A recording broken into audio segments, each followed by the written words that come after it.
पहला, वो सदैव परहित में ही रत होता है, स्वसुख वांछा उसमें नहीं होती, उसका मन और इंद्रियां उसके अधीन होती। जिसका मन अधीन नहीं है वो महाठग है। ये हम महापुरुषों के वचन बोल रहे हैं। जिसका मन अधीन नहीं है वो महाठग है। दैवी संपत्ति को चुरा करके आसुरी संपत्ति को प्रकट करना इस मन रूपी महाठग का प्रभाव है। जिसका मन अधीन नहीं है वो आसुरी संपत्ति वाला है। नाना प्रकार से सत भजन रूपी धन का अपहरण करवाता है मन काम क्रोध आदि से मिल करके। इसलिए जो भक्त होता है सबसे पहले इस महाठग को अपने अधीन करता है, मन को। उसकी हर बात का अनादर करके सदगुरु की बात से इस मन को वश में किया जाता है, मन की बात का अनादर करके।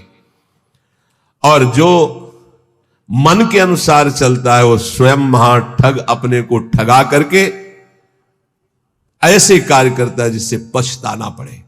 तो भक्त का पहला लक्षण है मन विजयी, स्वसुख वांछा का त्यागी, पहला लक्षण है इसमें जो वर्णन कर रहे हैं। दूसरा है भक्त मृत्यु विजयी होता है। मन विजयी, इंद्रिय विजयी, और दूसरा मृत्यु विजयी। वो हर समय सच्चिदानंद भगवान के चिंतन में इतना निमग्न रहता है कि उसके अंदर से मृत्यु का भय खत्म हो जाता है, मरने का भय खत्म हो जाता है। मन और इंद्रियां अधीन और मृत्यु के भय से मुक्त, भक्त का लक्षण। जिए काल बस ना परे, समुझ जियाए शरण ते डरत ना काल डर, शुद्ध भक्त का लक्षण।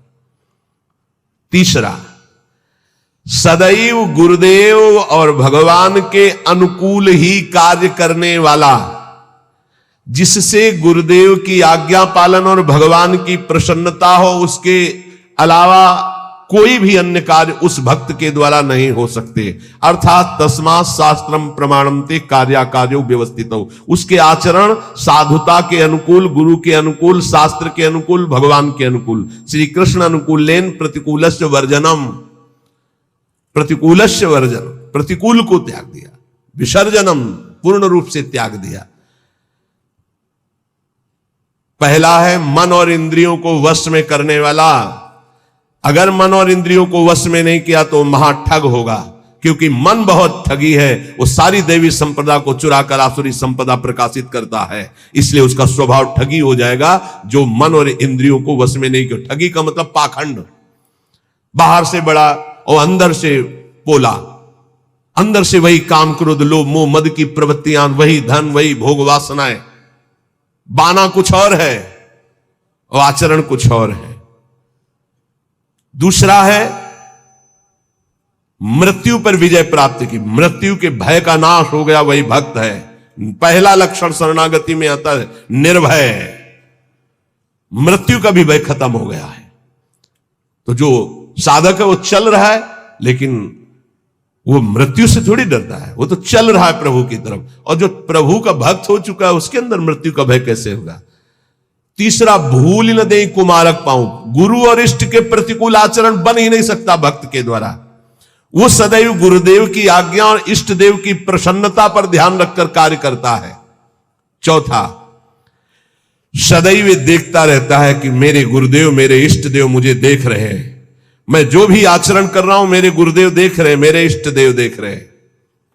एक शिष्य बनने के लिए दो लोग गए, गुरु ने दोनों को तरबूजे दिए, कहा एक तुम जाओ ऐसी जगह से अमनिया करो जहां कोई देख ना रहा हो, ऐसी जगह जाके काटो जहां कोई देख ना रहा हो। एक आए, थोड़ी देर में काट के बैठ गए, बोले उसको भी आ जाने दो। शाम तक घुमा, लौट के ऐसे ही पूरा रख दिया, जिससे अमनिया किए हुए बैठे थे उनसे पूछा कि तुम बहुत जल्दी आ गए मनिया करके, कहां?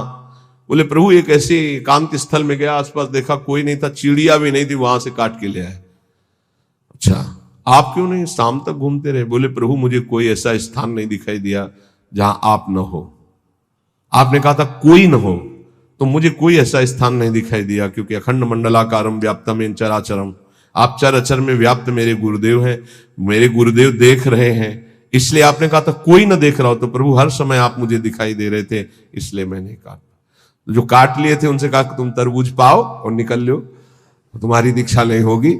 और जो नहीं काटे थे उनसे कहा तुम दीक्षा के अधिकारी हो। ये चौथा, जो हर समय ये देख रहा है कि मेरे गुरुदेव मुझे देख रहे हैं, मेरे इष्ट देव मुझे देख रहे हैं, मैं जो भी आचरण कर रहा हूं मेरे गुरुदेव देख रहे हैं। पांचवा, ये भक्त का लक्षण, अपने परिवार से तनिक भी मोह ना होना। भगवत, चाहे गृहस्थ हो चाहे विरक्त, भगवत भाव होना, मोह ना होना। मोह गए बिनु राम पद होई न दृढ़ अनुराग। भगवान की ही तरफ हर वृत्ति, सब में भगवत भाव, मोह किसी से नहीं। और छठवां, महान दुख विपत्ति को आदर पूर्वक मुस्कुरा कर सहना। समझ में आ रहा? ये हैं भक्त के लक्षण। महान दुख, जो गुरु भक्त होता है उसमें दया, नम्रता, साधुओं से प्रेम, दंभ शून्यता, असंगता, निष्कामता, तीव्र वैराग्य, शांति, एकांतवास, केवल केवल भगवान से संबंध, ये 10 बातें जागृत हो जाती हैं जो ये गुरु की शरणागति लेकर के आराधना करता है। सज्जन, साधुजन, भक्तजन उसे ही कहते हैं जो किसी भी माता बहन में काम भाव न देखे, जो किसी से धन लेने की चाह न करे, जो दूसरे के दुख को देखकर स्वयं दुखी हो जाए, और जो हर समय ईश्वर को अपने सामने रखता है, उसे कहते हैं साधु। उसे साधु कहते हैं, चाहे वो गृहस्थ हो चाहे विरक्त हो। फिर किसी भी स्त्री की तरफ काम भाव न करना, दूसरे के धन लेने की भावना का त्याग करना, दूसरे को दुखी देखकर स्वयं दुखी हो जाना, और हर समय ईश्वर के सानिध्य का अनुभव करना। सर्वत्र भगवान है तो यहां भी भगवान है, सबके भगवान है तो मेरे भी भगवान है, सब समय भगवान है तो इस समय भी भगवान है, सबको देख रहे हैं तो मेरे को भी देख रहे हैं। श्री भगवान का अखंड स्मरण, सब में समता का व्यवहार, संतों में विशेष भाव, नम्रता और प्राणी मात्र में भगवत भाव, ये स्वाभाविक भक्त के अंदर आने लगते हैं। जो विषयों का संग्रह, भोगों का चिंतन, दूसरे शरीरों का आकर्षण भोग वासना से, और रुपया पैसा की प्रियता, वो महामूर्ख है, वो भगवान का भक्त नहीं हो सकता। महामूर्ख इसलिए कि मूर्ख उसे कहते हैं जो कबाड़ बटोरता है, बुद्धिमान उसे कहते हैं जो कीमती वस्तु लेता है। कीमती वस्तु हरि नाम में भगवान को छोड़कर कबाड़ बटोर रहा है। भेष बहुत अच्छे व्यापारी का है और कबाड़ बटोर रहा है। भेषधारी हरि के उर साले, भगवत ऋषि जी ने कहा है।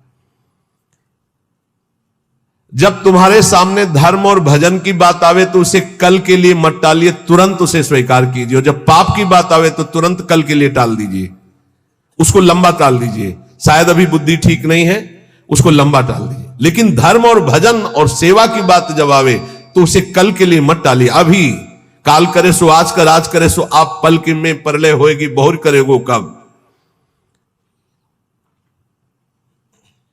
भोजन की चिंता का तनिक भी भाव भक्त के हृदय में नहीं होता, भोजन कहां मिलेगा। दूसरा, अर्थ की व्यवस्था से जीवन यापन करने का स्वभाव भक्त का नहीं होता।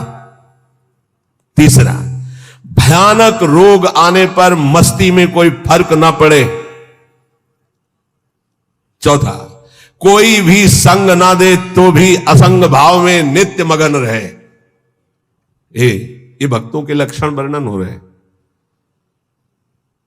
भोजन की चिंता का त्याग, धन की व्यवस्था से जीने की भावना का त्याग, भारी रोग की स्थिति में मस्ती में कोई फर्क ना आवे भक्त का लक्षण, और किसी के भी संग में उसकी कोई रुचि नहीं है, असंगता का उसको सुख है। जब हम नए नए संत वेश में थे तो श्री स्वामी ओंकारानंद सरस्वती जी महाराज नजफगढ़, बहुत बड़े महापुरुष थे, उनके दर्शन करने गए तो उन्होंने कहा, अच्छा बेटा संत बन गए हो। पहले से वो कृपा करके घर जाया करते थे, बहुत से संत भगवान जाते थे, तो बहुत अच्छा बहुत अच्छा। देखो बेटा संतों का जीवन, आज उसे लिखा पाया है, हाँ वहां तो उसने समझाया था तो समझ गए। जो संतों में लक्षण, तो वो श्वान के 10 लक्षण महान संतों में पाए जाते हैं, ये लिखी है इसमें बात। और वो बात हमको बचपन में बताई थी, इसीलिए जो आप लोग सुनते हैं सब संतों की झूठन है, महापुरुषों के अनुभव, जो छाती का अनुभव सब मिलाकर, तभी आपको जो कुछ भी वो तभी अनुभव में आता है। उन्होंने उनके श्रीमुख से, जो ये तो अभी तो बताएंगे, उनके श्रीमुख से कि बेटा, बोले पहला लक्षण, एक बार मैं भिक्षा मांगने गया तो जिसके दरवाजे पे गया तो उसने कहा रुको, रुक गए। क्यों रुके? चल भाग यहां से। मैं चल दिया। वे स्वामी जी रुको रुको रुको, आ जाओ। फिर गए। बोले 7 बार बेटा उसने दबकाया, 7 बार भगाया, 7 बार मैं वापस गया, 8वीं बार उसने भिक्षा दी। ठीक बोले, कुत्ते का ऐसा ही स्वभाव होता है। ऐसे करके रोटी डालो, डंडा मारो, फिर चल, फिर पुचकारो, फिर आ जाएगा। उसको माना अपमान का किंचन मात्र ध्यान नहीं रहता। ऐसे ही महान संतों का स्वभाव होता है। एक स्वभाव कि आप ऐसे करो, फिर तो एक बार देखेगा, फिर लौट के आएगा, फिर आप डंडा हुआ, फिर दबका दो, फिर वो जय बार करोगे तय बार वापस। उसे माना अपमान का बोध नहीं होता। श्वान के ये 10 लक्षण महान संतों में पाए जाते हैं। वो अपनी भूख मिटाने के लिए माना अपमान का ध्यान नहीं करता भिक्षान्न के द्वारा। इसमें केवल इतना संकेत विस्तृत से उन्होंने बताया था। दूसरा, बोले बेटा जब बंदर सर्प को पकड़ लेता है, बोले तुमने देखा नहीं होगा, मैंने देखा, ऐसे वो फन पकड़ता है, पेड़ में ऐसे रगड़ता है, फिर कान में लगाता है, अगर वो सूंघ हुआ जरा सा फिर रगड़ता है उसको। बोले उसके मरने पर भी 100 बार रगड़ता है उसको। बोले मैंने देखा। बोले दूसरा लक्षण संत का है कि वो अपने मन को ऐसे रगड़े जैसे बंदर सांप को रगड़ के मारता, मारने के बाद भी 100 बार रगड़ता है। मरे हुए मन में ही भगवदानंद की उत्पत्ति होती है। पुराने संतों के जो वचन है वो बहुत गूढ़ होते हैं, उनका अर्थ पूरे जीवन भर निकलता रहता है।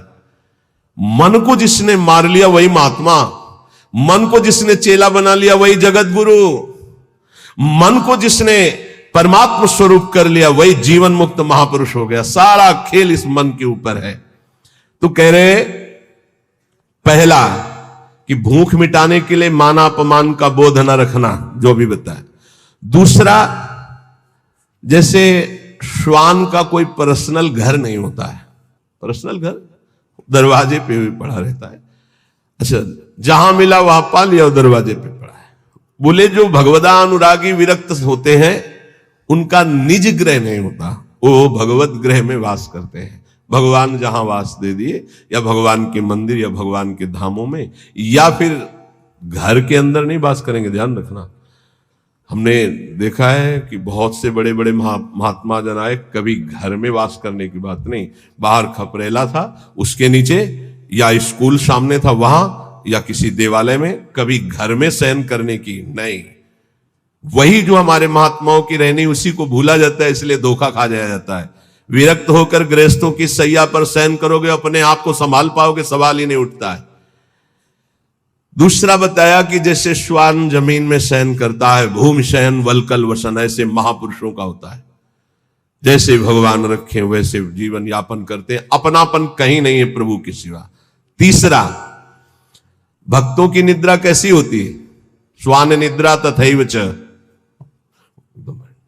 बिल्कुल तस्मा शास्त्रम प्रमाणम, श्वान निद्रा एकदम सावधान, ऐसी निद्रा, सदा सजग निद्रा में वो रहता है भक्त, सावधानी से।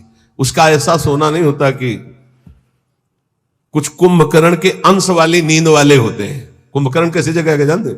उसके पेट में बड़े बड़े भाले ऐसे सब, हाथी की चिंगार कान में। जब भूख लगी, भोजन की खुशबू गई, तब कुछ असर आया उसको कि तो ऐसे ही जब 11-12 बजे भूख का, तब भले नींद खुले, नहीं तो ऐसे ऐसे महापुरुष हैं कि निद्रा समाधि स्थिति 10-10 बजे तक सोते हैं। हमें लगता है कि अगर परसेंट जोड़ा जाए तो 80% ऐसे सोते हैं, 20% होंगे पूरे देश में जो जगते होंगे 4 बजे 3 बजे और अपनी साधना भजन में, नहीं तो प्राय ऐसे 2 बजे तक मस्ती की और फिर सो गए, 11 बजे तक सो रहे, और भगवान सूर्य उनकी आयु श्री कीर्ति यह सबका अपहरण कर रहे हैं, उनको पता नहीं। भक्ति की निद्रा स्वान निद्रा तथैव च। और इसके बाद कब वो दरवाजे से चला गया पता नहीं चला। ऐसे सच्चे संतों को देखा है अपने रात्रि में, कब वो बिस्तर लेकर के निकल गए पता नहीं चला। प्रायः सुबह जब उनको ओम नमो नारायण करने के लिए गए तो तख्ता खाली मिला है। कभी ये बता के नहीं कि मैं जा रहा हूं, कभी नहीं। कहां जा रहा हूं, कभी नहीं। आए और गए, जब उनको जाना उठे चल दी, जैसे श्वान कब चला गया, क्योंकि उनका कहीं आसक्ति नहीं, कहीं अपनापन नहीं। 5वां, केवल अपने इष्ट देव का ही भरोसा रखना, अन्य का कहीं किंचन मात्र आश्रय न होना। जैसे श्वान भगवदीय भिक्षा से जीवित रहता है, भगवदीश। अब किसी के मन में है डाल दिया, खा ले, नहीं मिला तो पूरा दिन भूखा रह सकता है, रहते। स्वाद बुद्धि का त्याग करके तिरस्कार पूर्वक मिली हुई भिक्षा भगवदानंद को प्रकट करती है। कौन ऐसी भिक्षा पाना चाहेगा? वही जिसको भगवान चाहिए। स्वाद रहित तिरस्कार पूर्वक, कैसे कुत्ते को रोटी दी जाती है, ऐसे फेंक दी जाती है ना, या ऐसे जमीन में डाल दी जाती है। तिरस्कार पूर्वक स्वाद रहित अन्न भगवदानंद की उत्पत्ति करता है और दीनता का प्रकाश करता है। अगर कोई अपमानित करे और बार बार अपमानित करे तो भी उसके हृदय में उसके प्रति द्वेष ना होने पावे, ये श्वान वृत्ति से लिया गया। जब अवगुणी लोग तपस्वियों को, साधुओं को निंदा या अपमान या पिटाई करते हैं तो उनकी ओर पलट कर रोष भरी दृष्टि से कभी ना देखना। बहुत मारा तो रोते हुए चल दिया, बस लौट कर नहीं देखा। जैसे ये लक्षण संतों में पाए, और ये हमने स्पष्ट देखा। आपको ये तो लक्षण आज बता रहे हैं, तो कई बार बताया कि रास में हरगोविंद स्वामी के पांडाल में, यही फोगला के आगे बना हुआ है, संयोग वशात हम भी पीछे खड़े दर्शन कर, तो दिगंबर भगवदाकार स्वरूप रास ऐसे देख रहे थे, बड़ा ही हष्ट पुष्ट एकदम, और त्वचा एकदम, वो तपस्वी अलग ही दिखाई दे। पता नहीं क्या भगवान की लीला। एक पीछे से बूट पहने, मारा एक लात ऐसे, वो आगे बस रास बिहारी को नेत्रों से ऐसे किया, मुड़ गए। 5-7 बार उसने दौड़ दौड़ के लात मारी, महाराज पीछे मुड़ के नहीं देखे। वो बलिहार है, किस कोट, अब कौन जाने कि किस कोट के अवधूत महापुरुष है, क्या अपना सर्वनाश कर डाला उसने। वो लौट करके नहीं देखे कि कौन मार रहा है, क्यों मार रहा है। और एक और खास वृत्ति श्वान में, वो ऐसे नहीं चलता, वो सदैव ऐसे चलता है। बोले जो भक्त होता है उसकी ग्रीवा झुकी होगी और नेत्र केवल उतने ही दर्शन करेंगे जितने में पैर पड़ना है। ऐसे नहीं चलता, ऐसे चलता है। ये सारे लक्षण उसमें आ जाते हैं। आदि श्री गुरुदेव शरण दृढ़ करि विश्वास संभारे, तापीछे प्रतीति नाम श्री धाम मनोहर धारे। सबसे पहले जो गुरुदेव की शरण होकर उनकी आज्ञा पर चल पड़ा, और विश्वास जो गुरुदेव ने नाम दिया, मंत्र दिया उस पर, तो गद गद बानी पुलक तन नैन नीर मन पीर, नाम रटत ऐसी दशा होत मिलत यदुबीर। जब गुरुदेव की कृपा से, जो गुरुदेव प्रदत्त नाम में बड़ी महिमा है, जो ही नाम जब गुरुदेव के अनुसार होता है, मनमानी नहीं, मनमानी आचरण नहीं, तो बोले गदगद कंठ हो जाता है, आवाज नहीं निकलती सही ढंग से, नेत्रों से अश्रु बहने लगते हैं। जब नाम रटते हुए ऐसी दशा हो तो जान लो प्रभु के मिलने का समय आ गया है। नवधा दशधा परा रस रूपा भक्ति विचित्र विविध भाव अनुराग सुख नामाधीन सुमित्र। गुरुजी ने जो नाम मंत्र दिया उसी से नवधा भक्ति पूर्ण हो जाएगी, दशधा प्रेम प्रकट हो जाएगी, परा सर्वत्र भगवत तत्व का बोध हो जाएगा, और रस रूपा प्रियालाल की लीला में प्रवेश हो जाएगा, उसी से सब हो जाएगा। तुम पकड़ो गुरुजी के प्रदत्त जो नाम है, मंत्र है। विविध भाव अनुराग सुख नामाधीन सुमित्र। ऐ सुंदर मित्र मेरी सलाह मान ले, गुरुदेव प्रदत्त नाम से नवधा दशधा परा रस रूपा भक्ति विचित्र और विविध भाव अनुराग सुख नामाधीन सुमित्र। जो गुरु प्रदत्त नाम है वो नवधा भक्ति पूर्ण कर देगा, वो तुम्हारे हृदय में दशधा प्रेम प्रकट कर देगा, परा तत्वबोध प्रकट कर देगा, रस रूपा लीला प्रवेश करा देगा, विविध भावों के द्वारा आराध्य देव की सेवा, ये सब नाम से प्राप्त हो जाता है। जौलो रग रग से नहीं सुधन नाम निज सार, निकषत परम प्रकाश में मधुर मोहब्बत यार। ए मित्र, जब तक तुम्हारे रोम रोम में नाम की धड़कन नहीं समा जाएगी तब तक ये मोहब्बत नहीं होगी प्रभु से, प्यार नहीं होगा प्रभु से। इसलिए रटिलो मन मन लीन सहित श्री नाम ही तोलो। सब कलम से एक भक्त ने प्रश्न किया कि दिन दूना रात चौगुना भक्ति बढ़े, ऐसा साधन बताइए। एक ही ऐसा साधन है, मन मन से, बस नाम मन मन से। अगर दिन दूना रात चौगुना भक्ति न बढ़े तो आप हमसे बताइएगा। ये सब बाहरी सेवाओं का, बाहरी कार्यों का फल है कि आपका अंदर का चिंतन तैल धारावत इष्ट देव में हो जाए। पूरे जीवन के लक्ष्य की बात कह रहा हूं।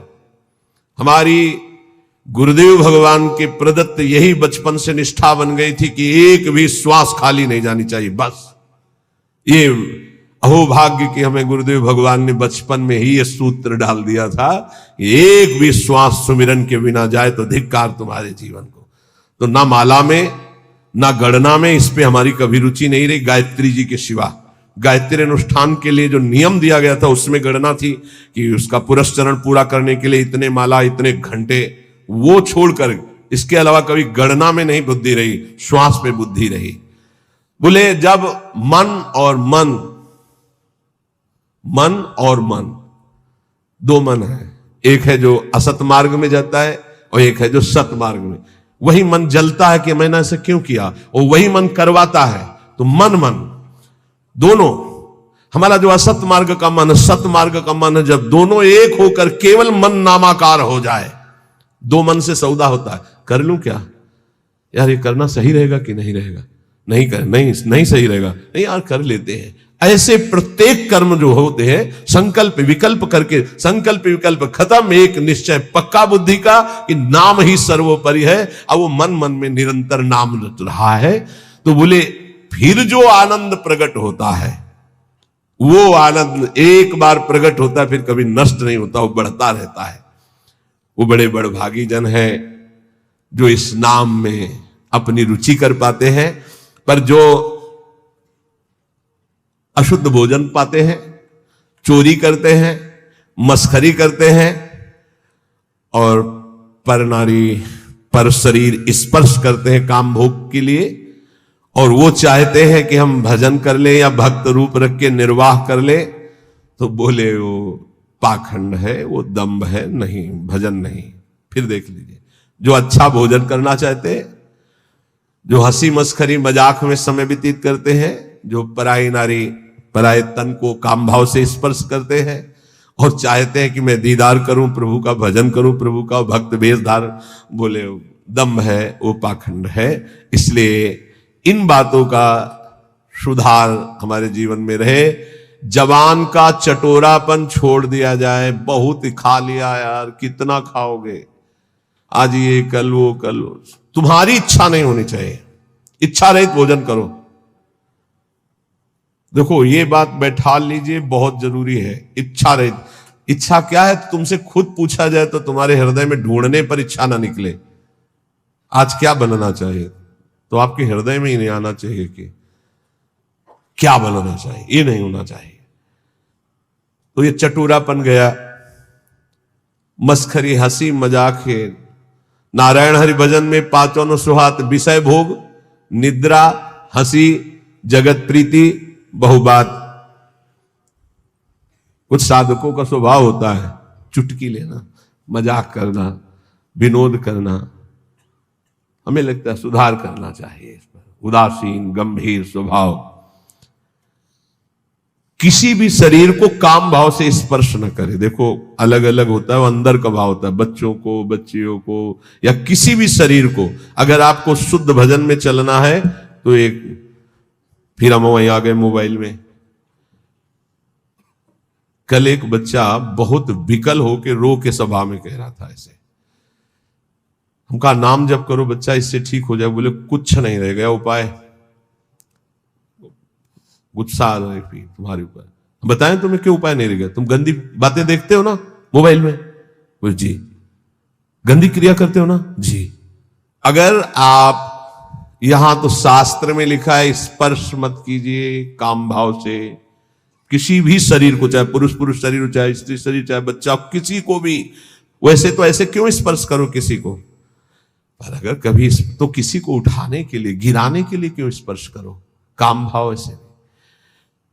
अगर आप मोबाइल रखते हो तो भैया बचना, बहुत खतरनाक है और बहुत अच्छा है, दोनों बात। अच्छा है कि सत्संग सुन के आप सुधार कर सकते हो। बुरा इतना है कि सबसे ज्यादा खतरनाक ये है, नवीन नवीन अवस्था में जिस प्रपंच से बचने के लिए हम एकांत सेवन करते हैं, उसी एकांत में सिटकिनी बंद करके ये मोबाइल से जो आजकल देखने का गलत, ये बहुत बड़ा संस्कारहीनता पैदा करता है। ए भाई, अगर आपको कोई ज्यादा आवश्यक हो तो इतना बड़ा मोबाइल नहीं आता हो 2000 वाला, वो रखो। उसमें वो शीशा नहीं होता वो देखने वाला, जिसमें वो आप चित्र वित्र देख सके। हमें लगता है साधकों के लिए बढ़िया है। और सुनने के लिए वो ऐसे इतने इतने आते हैं गोले गोले से, उनमें ऐसे चिप लगा दो, अपना बोलते रहेंगे सत्संग। 350 घंटे का सत्संग कितना सुनोगे? 1 घंटे के सत्संग में भगवत प्राप्ति हो जाएगी अगर आचरण में उतार ले तो। उसको रखना जरूरी है। इतने इतने बड़े, अब बच्चे ज्यादा पसंद करते हैं उसको, नौजवान ज्यादा पसंद करते हैं। क्यों? थोड़ा उसमें इज्जत भी बनती है ना, वो बड़ा वाला। हमें लगता है बच्चों भाई, हाथ जोड़ के प्रार्थना करते हैं, इस मोबाइल से बड़ा सद्गुण भी है और इससे बड़ा दुर्गुण, और ये दुर्गुण आ गया तो ब्रह्मा भी नहीं बचा सकते, क्योंकि रचा ही उन्होंने कलयुग में इसीलिए कि जल्दी कलयुग में भगवत प्राप्ति हो जाती है। तो उन्होंने विचार किया, जैसे जिस समय सृष्टि रची तो सनक सनंदन सनातन सनत कुमार प्रकट होते ही बोले बेटा सृष्टि कार्य, बोले हरि शरणम, लंगोटी भी नहीं लगाई, दिगंबरे निकल पड़े। ब्रह्मा जी ने दूसरी सृष्टि प्रकट की, मरीचादि ऋषि बोले पिताजी आज्ञा कीजिए, बोले सृष्टि रचना, बोले संभव नहीं, भजन। ब्रह्मा जी ने कहा कुछ और विचार करना पड़ेगा। तब अपने बाएं अंग से रूपा जी और दाहिने अंग से मनु जी, वहीं से परस्पर आकर्षण स्त्री पुरुष का। फिर जो तो ये रचना ऐसी रची है शरीरों की कि भजन में रुचि ना होकर सृष्टि की तरफ हमारी रुचि जाए। तो प्रार्थना है, यदि थोड़ा भी सतमार्ग में चलने की इच्छा हो, तो गृहस्थ हो या विरक्त हो, नौजवान हो या बूढ़े हो, ये जो इसमें लिखी है बात, इसको बचाने के लिए बहुत जरूरी है। इतना शासन अपने ऊपर कर लो, या तो कि मोबाइल से गलत चीज नहीं देखोगे। देखो जितने लोग यहां बैठे हो, हमें लगता है नहीं देखते होगे, और अगर कोई भूल से देखता हो तो आज कसम खाओ कि कभी गंदी बात मोबाइल से नहीं देखेंगे। और जिनके कान में सत्संग पड़े बाहर भी, तो मान लो कि तुम वृंदावन में बैठे हो, कसम खा रहे हो वृंदावन में कि आज से मैं मोबाइल से गंदी बात नहीं देखूंगा। हो गई बात। सब कोई जो नहीं, वैसे हमें 100% विश्वास है कि यहां जो बैठे काय को देखेंगे, लेकिन कुछ % ऐसा हो सकता है। आज से कसम है जितने यहां बैठे हैं जो नहीं देखते हैं उनको राधे राधे प्रणाम, बढ़िया बात है, आप बहुत अच्छे हो। और जो देखते हैं, श्री जी जानती हैं, आज से कसम है उनको जो आज से गंदी बात देखें। जो बाहर सुने या तो सुने ना, यही से बंद कर देना, स्विच ऑफ कर देना अगर तुम्हारे कान में शब्द पड़े हो। अगर सुन लिया पूरा तो तुम्हें भी कसम है तुम गंदी बात नहीं देखोगे मोबाइल में, जहां तक बाहर चली जाए बात। क्योंकि बहुत हमारे नवीन पीढ़ी को नाश करने के लिए ब्रह्मा जी के द्वारा ऐसी बुद्धि दे दी गई कि ऐसा यंत्र रचा गया। और बहुत धन्यवाद है मोबाइल रचना को कि विदेश में भी बैठे हुए वृंदावन में क्या सत्संग हो रहा वो सुन रहे। तो जड़ चेतन गुण दोष में विश्व कीन करतार, संत हंस गुण गाहे पे परिहरिवार विकार। जितना भजन करो भगवान को अर्पित कर दो, भगवान की बैंक में जमा कर दो। बहुत सावधानी से एक एक मिनट कर्म करो। संसार का सब कार्य करते हुए, अहरनिश नाम जप करते हुए दूसरों के सुख का ख्याल रखो, अपने सुख का ख्याल छोड़ दो। आलस्य, प्रमाद ये बहुत बड़े शत्रु हैं मानव जीवन के। किसी काम में आलस्य मत करो। ना करने योग्य कार्य को बहुत लंबा टालो, करने योग्य कार्य को तत्काल करो। जब तक तुम्हारे ऊपर भयानक रोग और दुख नहीं आ जाता तब तक मृत्यु से बचने का उपाय कर लो, नाम जप। अगर दुख आ चुका है तो फिर शरणागत हो जाओ अंदर से, तो भगवान भजन प्रारंभ करवा देंगे। कभी आमदनी की भावना भजन करने वाले में ना आने पावे। कितना आया अमुक प्रोग्राम के बाद आमदनी की भावना ना आने पावे। कम बोलो, कम खाओ, कम सो, अधिक नाम जप करो, सत्संग करो, एकांतवास करो और अपने जीवन धन प्रभु का दृढ़ भरोसा रखो कि इसी जन्म में भगवत प्राप्ति हो जाएगी।